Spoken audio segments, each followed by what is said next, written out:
Bonjour à tous les fans de football. Bienvenue dans ce résumé spécial de la première journée de la phase de ligue de l'UEFA Champions League 2025-26, disputée cette semaine du 16 au 18 septembre.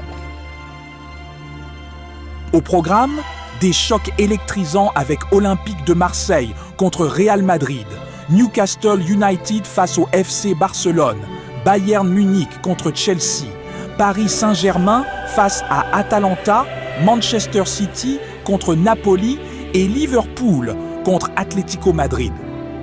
Des surprises, des polémiques et un Marcus Rashford en feu, c'est parti pour 8 minutes de pur foot. On commence avec Olympique de Marseille versus Real Madrid au Santiago Bernabéu. Un match qui s'est conclu par une victoire 2-1 pour le Real, mais non sans controverse. Marseille frappe fort d'entrée avec un but de Timothy Weah à la 22e minute. Un tir puissant après une récupération de Mason Greenwood sur Arda Güler. Mais la joie est de courte durée. 6 minutes plus tard, à la 28e, Kylian Mbappé égalise pour le Real sur un penalty obtenu par Rodrigo après une faute de Kondogbia. En seconde période, la tension monte. À la 80e minute, l'arbitre accorde un deuxième penalty au Real pour une main supposée de Facundo Medina sur un duel avec Vinicius Junior. Les ralentis montrent un contact discutable et les supporters marseillais crient au scandale sur les réseaux sociaux, accusant l'arbitre d'avoir favorisé les mérengues. Mbappé transforme froidement ce penalty controversé, offrant la victoire 2-1 au Real malgré une dernière tentative d'Aubameyang stoppée par Courtois. Les hommes de Xabi Alonso s'en sortent, mais cette décision arbitrale fait jaser. Passons à Newcastle United versus FC Barcelone à St. James Park, où le Barça s'impose 2-1, porté par un Marcus Rashford absolument explosif. Transféré cet été à Barcelone, l'ancien Red Devil a éclaboussé le match de son talent. En première mi-temps, Newcastle résiste bien, malgré les 54% de possession catalane. Anthony Gordon rate une occasion en or à la 22e, son tir frôlant le poteau sur une passe de Bruno Guimaraes. Le Barça, lui, ne cadre qu'un seul tir, par Lewandowski, stoppé par Nick Pope. Mais en seconde période, Newcastle revient fort, harcelant la défense blaugrana. C'est là que Rashford entre en scène.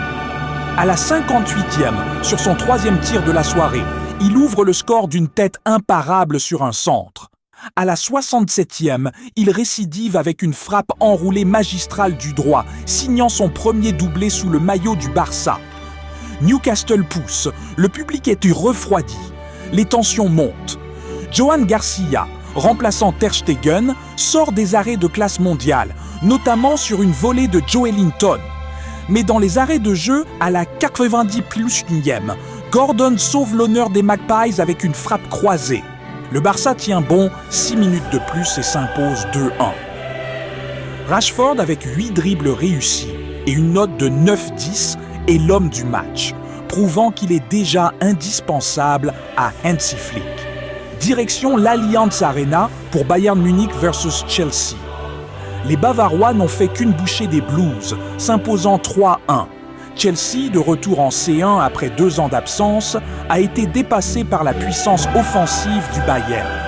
Harry Kane ouvre le score dans les 15 premières minutes, puis double la mise d'une frappe placée.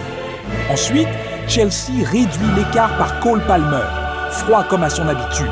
Mais le Bayern enfonce le clou à la 65e avec un but. Les erreurs défensives des Blues, notamment de Fofana, ont été exploitées par un Bayern clinique, porté par un Kimmich impérial au milieu. Une victoire nette pour Vincent Kompany, malgré les absences de Davies et Gnabry, tandis que Chelsea repart avec des leçons à tirer avant d'affronter Manchester United en Premier League. Paris, PSG contre Atalanta a tourné à la démonstration. 4-0 pour les champions en titre. Les Parisiens, galvanisés par leur titre 2024-25, ont écrasé une Atalanta en perte de vitesse sans son ancien coach Gasperini. Marquinhos, le capitaine ouvre le score à la 10e sur un centre dans la surface, suivi par un but de Kvaratskhelia à la 30e. En seconde période, Mendes et Goncalo Ramos scellent le score. Atalanta n'a cadré que 2 tirs, muselés par une défense parisienne intraitable, menée par Marquinhos. Luis Enrique peut être satisfait. 65% de possession, 20 tirs, et un PSG qui lance sa campagne de défense de titre en fanfare. Manchester City vs Napoli à l'Etihad s'est soldé par une victoire 2-0 des Citizens. Dans un match marqué par le retour de Kevin De Bruyne face à son ancien club, City a dominé grâce à un Erling Haaland en forme. Le Norvégien marque à la 25e sur une passe de Foden, puis Doku aggrave le score à la 60e d'une frappe lointaine. Napoli, malgré les efforts de McTominay et Oljund, n'a pas trouvé la faille face à une défense dirigée par Ruben Dias. Pep Guardiola enregistre une victoire solide avec 67% de possession, même si Antonio Conte regrettera le manque d'efficacité de ses hommes. Enfin, Liverpool versus Atlético Madrid à Anfield a offert un spectacle haletant, conclu par un 3-2 pour les Reds. Liverpool prend l'avantage dès les premières minutes par Mohamed Salah, sur assist puis sur sa propre réalisation. Mais l'Atlético, fidèle à son ADN, revient en force.